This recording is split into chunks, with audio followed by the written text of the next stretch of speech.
그렇죠. 왜냐면은 결국에 질병에 걸렸다는 거는 동일한 말이 항상성이 무너졌다, 이걸 의미하는 거고, 이 말은 자율신경계와 호르몬계가 비정상이다, 이걸 의미하는 거거든요. 근데 사실상 자율신경계와 호르몬계는 편의상 분리시켜 놨는데 다 한 몸이에요, 한 몸. 자율신경에 문제가 생기면 반드시 호르몬에 문제가 생기고, 호르몬에 문제가 생겼다는 거는 자율신경에 문제가 있다는 걸 의미하는 거죠.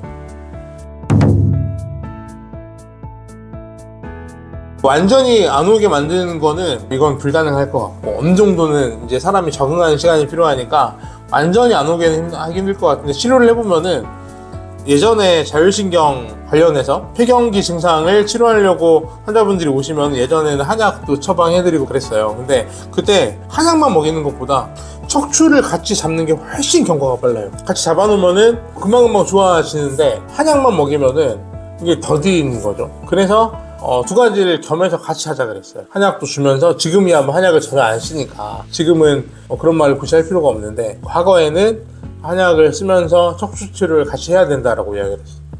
척추를 치료하는 것과 치료하지 않는 거는 너무 큰 차이가 나요. 우울증도 결국에는 교감신경의 과항진에 의해 발생을 해요. 그래서 불면증이 있는 사람이 우울증도 있어요. 자, 우울증은 자율신경에 영향을 많이 받죠. 그래서 우울증은 자율신경 중에서 교감신경이 우위에 서면서 발생을 하죠. 그러니까 결국에는 자율신경의 밸런스가 깨지면 그로 인해 다양한 증상들이 발생을 해요. 우울증, 불면증, 그다음에 공황장애, 이런 게 전부 다 자율신경계 증상들이에요. 보통 이제 그런 분들이 소화도 안 되고 변비도 심하고 이런 게 다 겸해서 발생을 하는 거죠. 왜냐면 그게 전부 다 교감신경과 관련되어 있는 증상이니까. 그렇죠. 왜냐면은 결국에 질병에 걸렸다는 거는 동일한 말이 항상성이 무너졌다, 이걸 의미하는 거고, 이 말은 자율신경계와 호르몬계가 비정상이다, 이걸 의미하는 거거든요.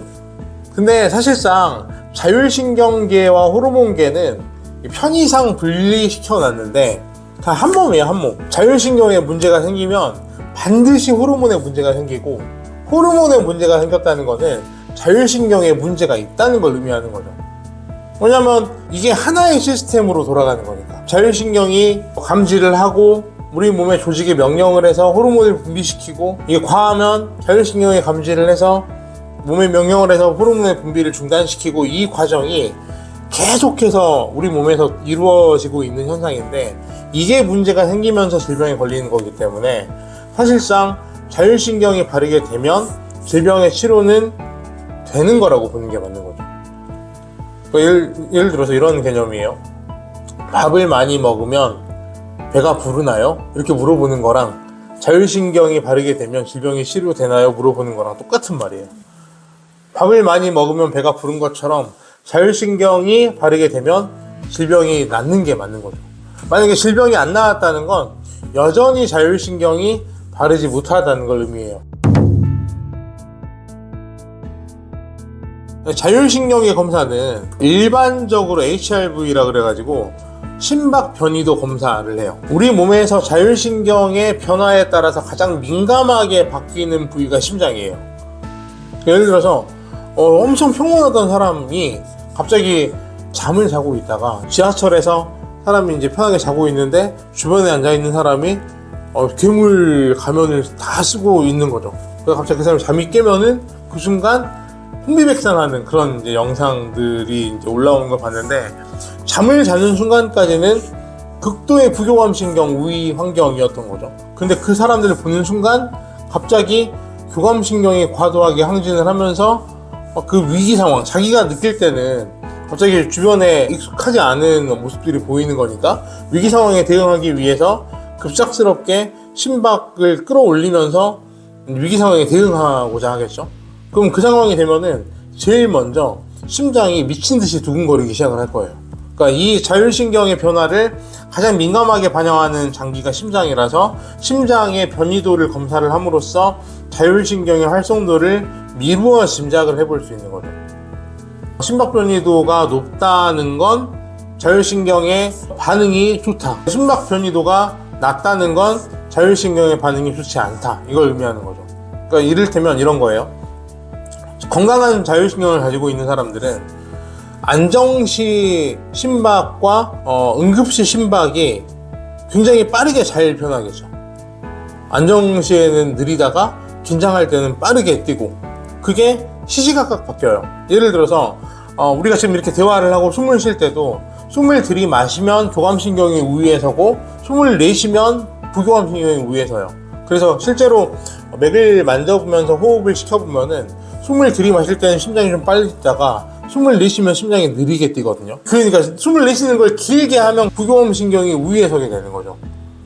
그걸 이용한 호흡법도 있는데, 일단 이제 심박 변이도 검사 이야기부터 해보면은 자율신경이 바르게 되면 심박 변이도가 민감하게 반응을 할 수가 있게 되면서 밸런스가 맞는 걸로 나오는 거죠.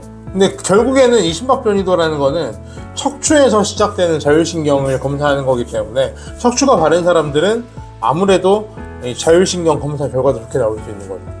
근데 이거는 온전한 자율신경 검사는 아닐 확률이 높죠. 왜냐면은 자율신경은 우리 몸에서 동시다발적으로 같이 움직이는 게 아니라 특정 장기는 교감신경이 우위에 있고 또 다른 장기는 부교감신경이 우위에 있을 수 있도록 조절할 수 있어요.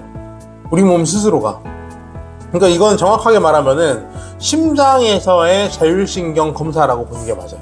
그러니까 이게 우리 몸 상태의 전체를 대변하는 건 아니고 심장을 통한 간접적인 자율신경의 상태를 확인하는 검사 정도로 보면 돼요. 그러니까 환자분들이 병원에서 이 검사를 하고 와서 자율신경 검사 결과가 많이 좋아졌어요. 그러면 물론 이제 심장에서 조절이 잘 되는 거니까 몸 상태가 좋아졌다고 볼 수는 있지만 그게 내 몸이 완벽하게 좋아졌다라고 대변할 수 있는 자료는 아니다 라고 보는 게 맞는 거죠.